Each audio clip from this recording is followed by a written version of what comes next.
Welcome back, everyone. For today's video, we are going to be taking a look at the fourth round game of Levy Rozman, which is being played in the 1000 GM 6-day summer invitational being held in New York City, New York.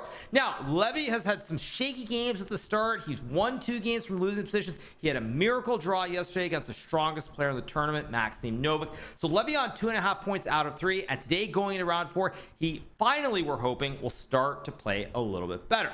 So without further ado, let's jump right into the action. So in the fourth round, Levy has the white pieces against Megan Lee, a FIDE master from Seattle, Washington, and Levy has the white pieces.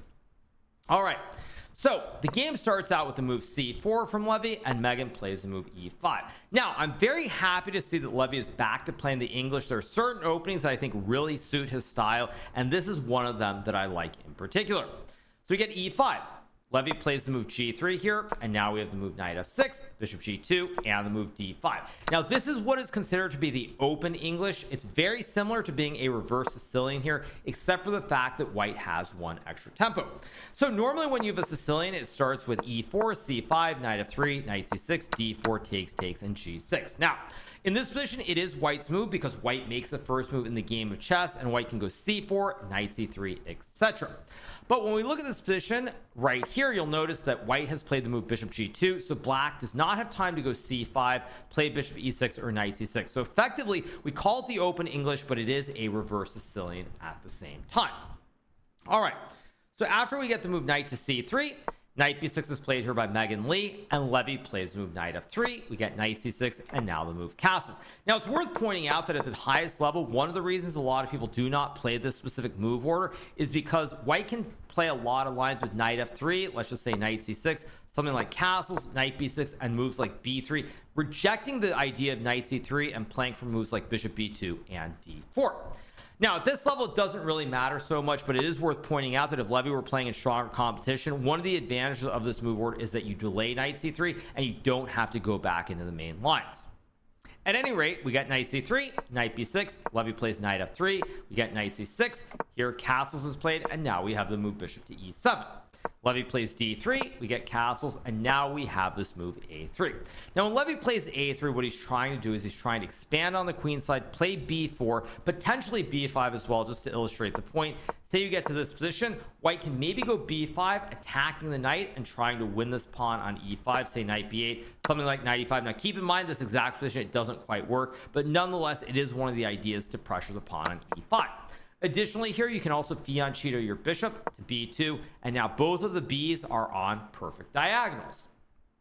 So after b4 in this, or after a3, we get to move rook to e8. Levy plays b4, and we have this move bishop f8. Now, I actually am considered to be one of the experts on the open English from the black side, and normally I have played this line bishop to e6 here, which is considered perhaps to be a little bit more solid. Nonetheless, some top grandmasters like Levon Aronian have played this line with rook e8 as well, which is completely fine. So we get b4, bishop to f8 is played here by Megan Lee. Now the rook guards the pawn on e5. Also, the bishop is safely retreated here, and in the long term, black wants to try and play on the open e file. So after bishop f8, we get the move bishop g5 from Levy, and this is a move that is quite committal. Now, Levy did use a little bit of time before playing this move. He didn't play it instantly, but it's a really tricky situation.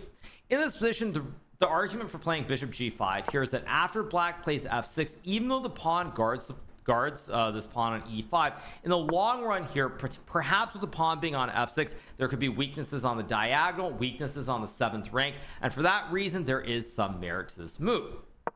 Now, keep in mind, it does help black improve the position because after f6 and bishop d2 is played, black can play the move bishop to e6 here, and now you no longer have this idea with knight g5. So, for example, say you go bishop d2, bishop e6 here, white has knight g5, attacking the bishop on e6, opening up the long scope, and if the bishop goes away, now there might even be queen b3 putting pressure towards the king. So after f6, bishop d2 is played, I expected Megan Lee to play the move bishop to e6 here, stopping any threats on this long diagonal, but alas, she decides to play the move a5 instead. Levy goes b5, we get knight to d4, and now Levy trades the knights on d4 and plays this move knight to a4. Now this is the top line according to the engines. Stockfish really likes this move. Now at first glance you might be thinking, wait, what is knight a4? Black can just chop the horses and win the pawn on e2. You've hung a pawn. Oh no, what is Levy doing? He's going to lose the game. Now the computers actually say that after bishop f4, g5, queen d1, rook to e6, and a move like bishop d2, white is in fact better. Now the reason that white is better here is black has pushed these pawns in front of the king to f6 and g5. This bishop on c8 is stuck guarding the pawn on b7, and so the rook can't move into the center of the action. And you have all these targets on the diagonals, h4, f4 as well, queen b3 on top of that, and white is for choice. Now it would have been really interesting to see what would have happened had Megan decided to trade the knights and go for this line with rook e2, but due to the fast nature of Levy's moves up to this point in the game, she understandably spends a bit of time and decides to play the move knight d5 instead. I do think that if she had gone for that long line, I'm really unsure who would have come with the best idea and what would have happened, but she goes knight d5. Levy plays queen b3, we get the move bishop to e6, and now Levy plays queen b2, trying to win the pawn on d4. Now at this point, it suddenly starts looking like Levy is very close to even winning the game potentially, because if you move the knight away to guard the pawn on d4, you hang this pawn on b7, and now white is simply up a pawn. So if you move the horse, you lose the pawn on b7. If you don't move the horse, how do you guard the pawn? So Megan finds the best move in the position, which is bishop to f7 here, retreating the bishop and opening threats to win the pawn on e2 once again. Levy goes rook e1, and now we get the move bishop to d6. Here Levy plays this move f4, and this is probably the most difficult move in the entire game that Levy chooses to play and or find. Now the reason that f4 is such a critical move here is that if you were to take what looks like a free pawn on d4 after bishop to e5, suddenly your queen and your rook are in the firing line. You can move the queen away to g4, sacking the rook, but after takes and something like queen to e7, black is very slightly better. So Levy goes f4 here, a very thematic move, because now there's never going to be a bishop e5, and we have the same issue for black once again, where the pawn on d4 is under attack, and so is the pawn on b7. So both of these pawns are very weak, and what are you going to do? Now in this position, Megan Lee had a little bit of a time advantage. As you can tell, she had 8 more minutes on the clock here, and you're thinking to yourself, well, maybe she's going to find something very good without using a lot of time. But at the end of the day, Megan uses a bunch of time here and she plays a move that is simply bad, which is this move queen to e7. Now I'm not going to fault her for not finding the best move in the position because it's not super obvious, but there is a tactic which exists, which is that black should play this move b6. Now this move makes sense for a couple of reasons. First of all, this pawn guards the pawn on a5. So for example, if you were to move the rook away, you also hang this one, so you guard the pawn on a5. Now you have the chain of 3 pawns that are protected. Additionally, this white knight is also really stuck here on the edge of the board and it can't jump right back into the action. So then you're thinking, well, okay, what are you talking about? White just grabs the pawn on d4 and wins the game. But after queen takes d4 is played here, black has a very nasty tactic with knight takes pawn, sacking the stallion here, because after knight takes pawn, if you take the horse, there's bishop to c5 and it's spaghetti-o time. You take with a knight, you lose the queen in the game. You can't trade the queens here because if you take, that would put your king in check. And after say takes bishop a8 and queen a8, black has a queen for a rook and a knight, and black should be much better. So after b6, white can't really take this pawn because after takes, let's say bishop a8, even bishop c5, same tactic exists. And if you play queen f2 here after takes, and a move like queen to e7, followed by rook a to d8, black will have the 2 towers in the center. Additionally, white will no longer have this fianchettoed bishop on the light squares. So with the 2 b's, the rooks on the open lanes, black is doing very well.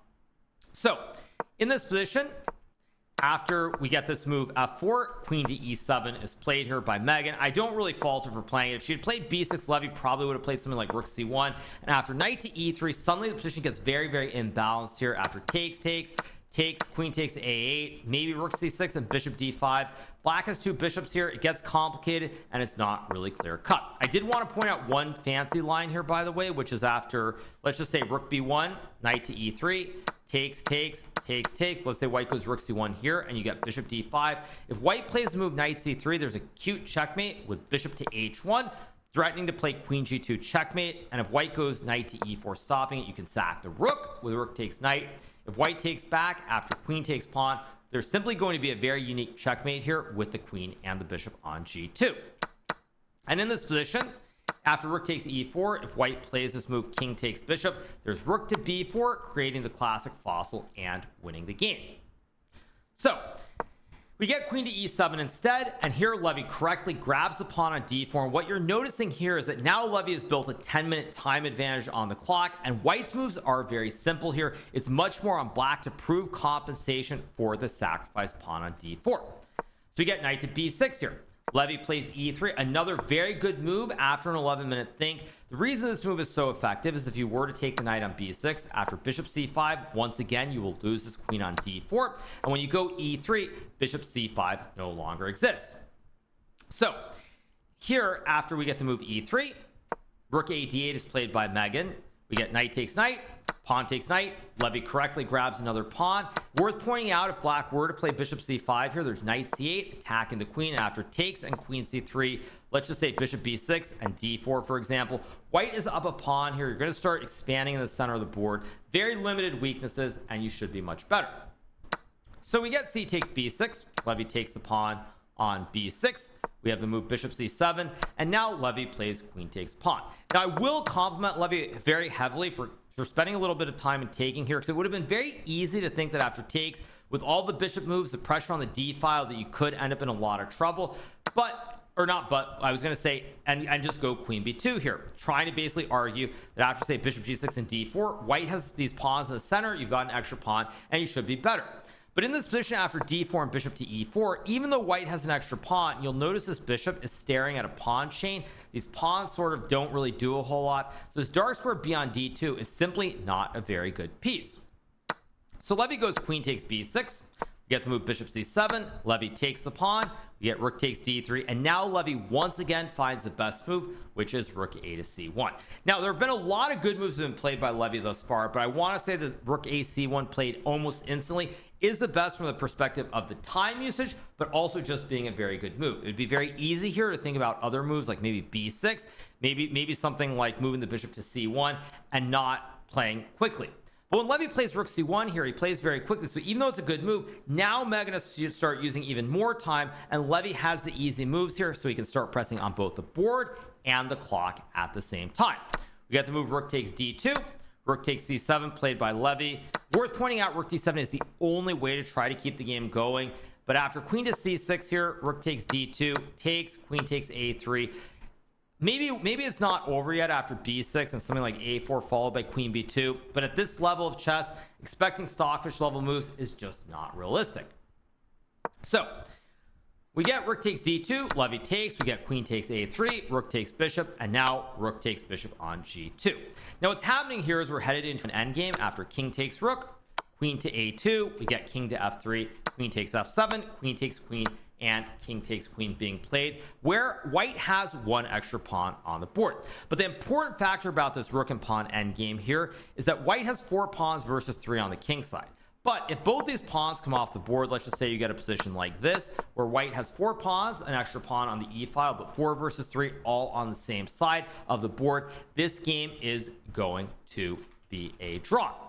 So you can't really get to the situation with the 4v3 where the game's going to end in a draw. So therefore you have to play the move rook a1, which Levy correctly plays.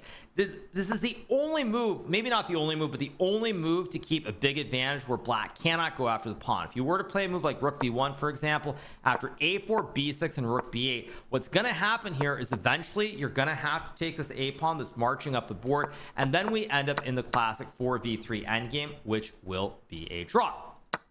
So after king takes f7, Levy plays rook to a1, and now we get this move rook to a8. After rook to a8 here, Levy plays this move king to e4, bringing the king closer to the center of the board. Now this is important here because, again, if you play a move like h3 and black gets a4, you're going to have the same issue here where both the a and the b pawns are going to be swapped, and the game will end in a draw. So Levy goes king e4. We get to move king to e6, and now Levy plays king d4. We get to move king to d6 here, and now we have this move e4 being played by Levy.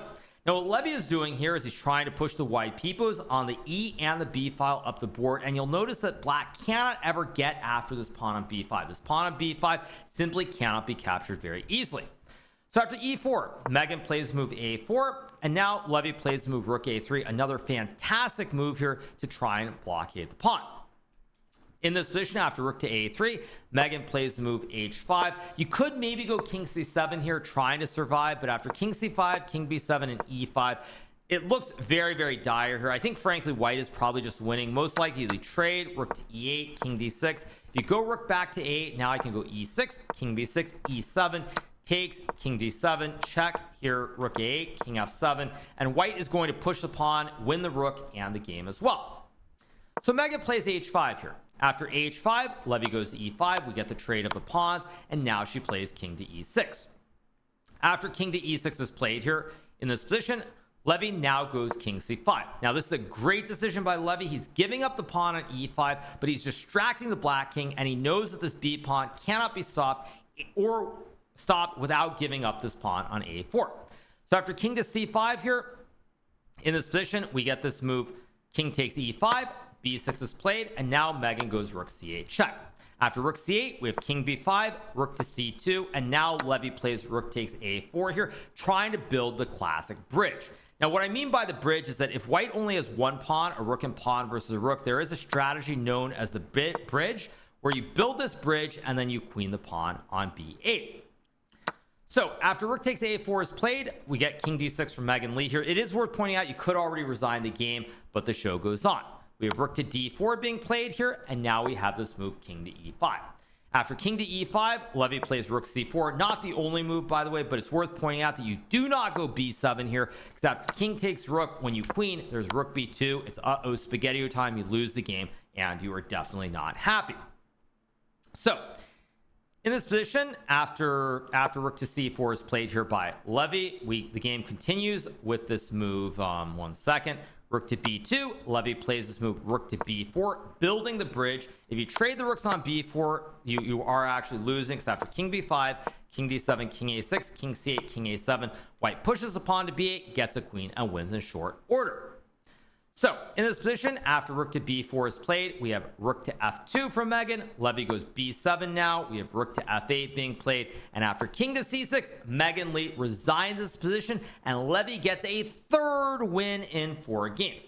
Now, unlike the previous 3 games, this is the first game where Levy got a game that was very much in his style. It was in English. It was very open. There were open files, open diagonals, very concrete piece play. And it's very clear that when Levy gets these sorts of positions, he can play at a very high level. So unlike the first 3 games, which were very nerve-wracking, this was a very, very smooth game from Levy, pretty much from start to finish. Really nothing that I can critique him on from this game. His time usage was good. The moves were good.